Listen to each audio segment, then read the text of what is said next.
श्री गणेशाय नमः। प्रिय छात्रों, लघु सिद्धांत कौमुदी के अंतर्गत समास प्रकरण में हम लोग तत्पुरुष समास प्रकरण को पढ़ रहे हैं। इस तत्पुरुष समास प्रकरण में पूर्व के पाठ में हमने सूत्र पढ़ा था अर्धम नपुंसकम। आज हम सप्तमी तत्पुरुष समास करने वाला सूत्र पढ़ने जा रहे हैं। सप्तमी शौंडैहि। सप्तमी यह प्रथमांत पद है और शौंडैहि तृतीया का बहुवचन है।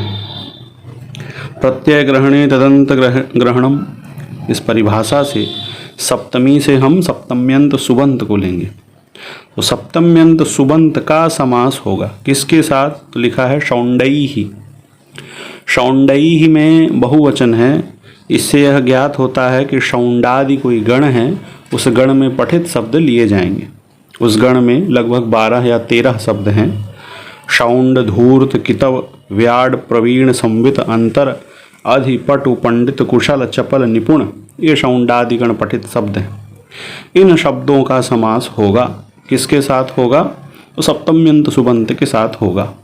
कोई सप्तम्यंत सुबंत हो, शौंडादि सुबंतों के साथ उसका विकल्प से समास होगा और वह समास तत्पुरुष संज्ञक होगा, क्योंकि ऊपर से अनुवृत्ति आ रही है तत्पुरुषः की। यही वृत्ति में लिखा सप्तम्यंतम शौंडादिभिः प्राग्वत। तो प्राग्वत का अर्थ हुआ पूर्व की तरह, वही विकल्प से समास हो और उसका तत्पुरुष यह संज्ञा हो जाएगी। उदाहरण देखिए, अक्ष शौंडः कैसे बना? अक्षेषु शौंडः। अक्षेषु शौंडः में पासों से खेलने में चतुर, शौंड माने चतुर होता है और अक्ष माने पासा। तो जो अक्षेषु शौंडः में अक्षेषु, इसका जब अलौकिक विग्रह करेंगे तो अक्ष धन सुप, सप्तमी का बहुवचन सुप, और शौंड धन सु, यह हो गया अलौकिक विग्रह। यहाँ पूर्व प्रयोग किसका करें? अक्ष सुप को ही पहले रहने दें या शौंड सु को पहले ले आएं।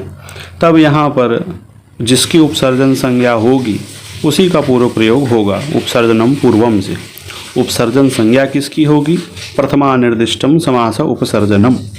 समास सूत्र में समास विधायक जो शास्त्र है, यहाँ समास कौन सूत्र करेगा? सप्तमी शौंडैहि ही करेगा। इस सूत्र में प्रथमांत कौन है? सप्तमी प्रथमांत है। तो उससे निर्दिष्ट जो विग्रह वाक्य में सप्तम्यंत होगा उसका पूर्व प्रयोग होगा। तो अक्षेषु शौंडः में अक्षेषु अक्षधन सुप जो है यही सप्तम्यंत है, इसी का पूर्व प्रयोग होगा। तो अक्ष सुप पहले रहेगा, शौंड सु बाद में रहेगा। अब जब इसका समास हो गया, सप्तमी शौंडैहि से समास हो गया का अर्थ हुआ कि समास संज्ञा हो गई। किसकी हुई? अक्ष सुप शौंड सु, इस पूरे की समास संज्ञा हो गई। पूरे की समास संज्ञा होने का फल क्या हुआ? कृत तद्धित समासाश्च से इस पूरे की प्रातिपदिक संज्ञा हो गई। अक्ष सुप शौंड सु, ये पूरा प्रातिपदिक है। जब पूरा प्रातिपदिक है तो एक सूत्र है सुपो धातु प्रातिपदिकयोः। प्रातिपदिक के अवयव सुपों का लुक हो जाता है। अक्ष सुप शौंड सु में जो अवयव सुप हैं, सुप और सु, इन दोनों का लुक हो जाएगा। तो बच गया हमारे पास अक्ष शौंड।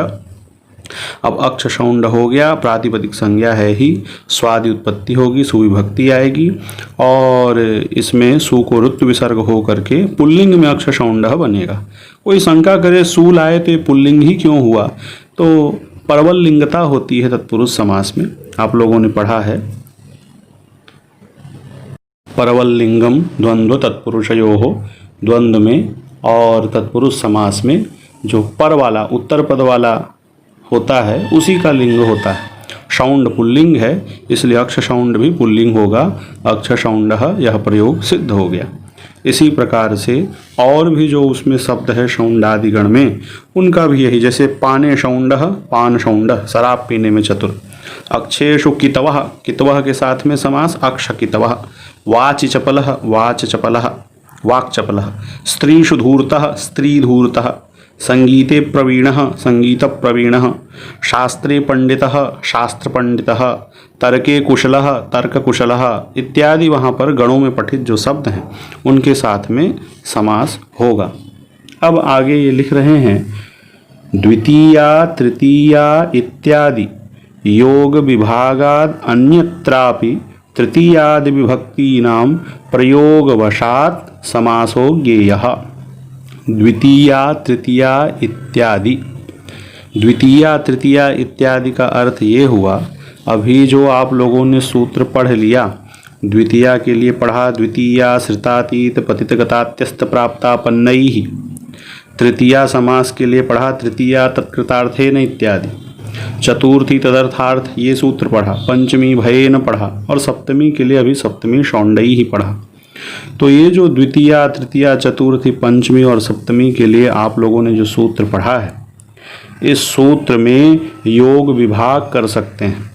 योग विभाग का फल क्या होगा कि और भी जो प्रयोग हैं जो इनके अतिरिक्त दिखाई देते हैं, जैसे द्वितीया श्रितातीत पतितगतात्यस्त प्राप्तापन्नैः ये कह रहा है कि किसी द्वितीयांत का यदि समास होगा तो ये जो श्रित हैं, अतित है, पतित है, गत है, इनके साथ ही होगा, अन्य के साथ में नहीं होगा। लेकिन अन्य के साथ प्रयोग कहीं कहीं देखा जाता है शिष्टों के द्वारा, जैसे विशेषम विद्वान, विशेष विद्वान। अब यहाँ पर विशेषम इस द्वितीयांत का विद्वान के साथ समास करना है। कोई कहे किससे समास करेंगे, द्वितीया श्रितातीत से कर दो, तो नहीं हो सकता। क्यों? उसमें कह रहा है श्रित के साथ, अतित के साथ, पतित के साथ, इन सब के साथ में ही समास होगा, उसमें विद्वान पठित ही नहीं है। तो जब विद्वान वहाँ पठित नहीं है और पाणिनि जी कह रहे हैं द्वितीयांत का इन्हीं के साथ समास होगा, तो विशेषम विद्वान, विशेष विद्वान कैसे सिद्ध होगा, या वेदम विद्वान, वेद विद्वान कैसे सही होगा। पापम अनुपापानु बनता है, गुरु शुश्रूषु ऐसा प्रयोग बनता है। तो ये सारे द्वितीयांत के साथ में जो समास हो रहे हैं, इनकी सिद्धि कैसे होगी, तो कहा इन शिष्ट प्रयोग की सिद्धि के लिए। ऐसा नहीं अपने मनमानी कोई समास कर सकते हैं। जो शिष्ट प्रयोग है, जो शास्त्रों में दिखाई हमको देते हैं, जो आर्षभ प्रयोग हैं, उनकी सिद्धि के लिए हम एक काम करेंगे, द्वितीया एक अलग सूत्र बना देंगे और श्रितातीत पतितगतात्यस्त प्राप्तापन्नैः ही अलग सूत्र बना देंगे। द्वितीया सूत्र का अर्थ होगा कि द्वितीयांत का किसी भी समर्थ सुबंत के साथ समास होता है, और जो अगला सूत्र होगा श्रितातीत पतितगतात्यस्त प्राप्तापन्नैः, उसमें ऊपर से द्वितीया की अनुवृत्ति ले आएंगे। अब अर्थ होगा द्वितीयांत का इन श्रितातीत जो पठित है इनके साथ भी समास होता है। इससे लाभ होगा जो श्रितातीत से अतिरिक्त हैं, पठित से अतिरिक्त शब्द हैं, उनके साथ भी समास हो जाएगा। लेकिन इस अतिरिक्त के साथ समास करने का अर्थ ये बिल्कुल नहीं है कि हम मनमानी कोई भी समास कर दें। ये योग विभाग केवल शिष्ट प्रयोगों की सिद्धि के लिए है। जो शिष्ट लोग हैं, जो आप्त वक्ता हैं, उनके शास्त्रों में कहीं हमको पुराणों में ऐसा प्रयोग मिले जहाँ सिद्धि करनी है, तो उसके लिए इस सूत्र का योग विभाग हो जाएगा।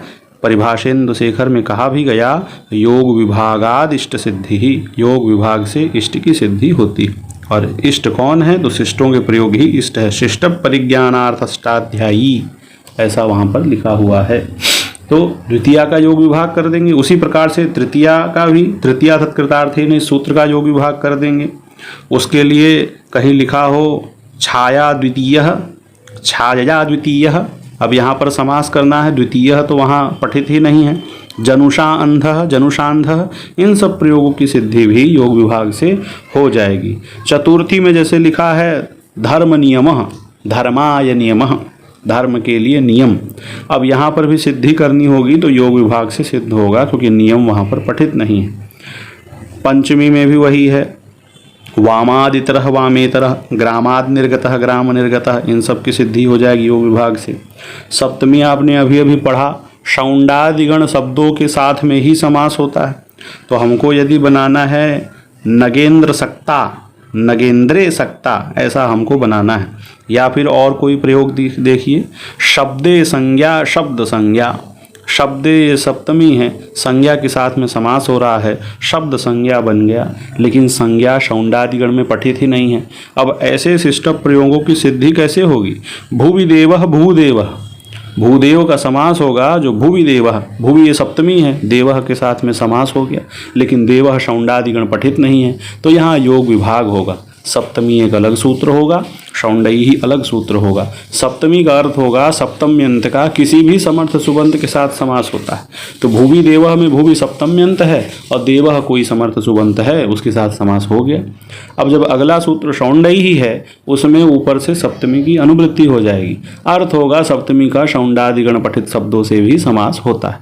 तो ये योग विभाग जो है शिष्ट प्रयोगों की सिद्धि के लिए है, ऐसा किया जाता है। उसी को वरदराजाचार्य जी यहाँ पंक्ति में लिख रहे हैं, द्वितीया तृतीया इत्यादि योग विभागात अन्यत्रापि, मतलब जो पठित शब्द हैं इन सूत्रों में उससे अन्यत्र भी तृतीय आदि विभक्ति नाम प्रयोगवशात समास होगी। यह प्रयोगवशात माने शिष्ट प्रयोगवशात, शिष्टों का जो प्रयोग है उसको हमें जानना चाहिए, योग विभाग से उसकी भी सिद्धि कर लेनी चाहिए। इस प्रकार से सप्तमी तत्पुरुष समास करने वाला सूत्र हमने पढ़ लिया। अगले पाठ में हम दिक् संख्ये संज्ञायाम और तद्धितार्थोत्तर पद समाहारे च यह सूत्र पढ़ेंगे।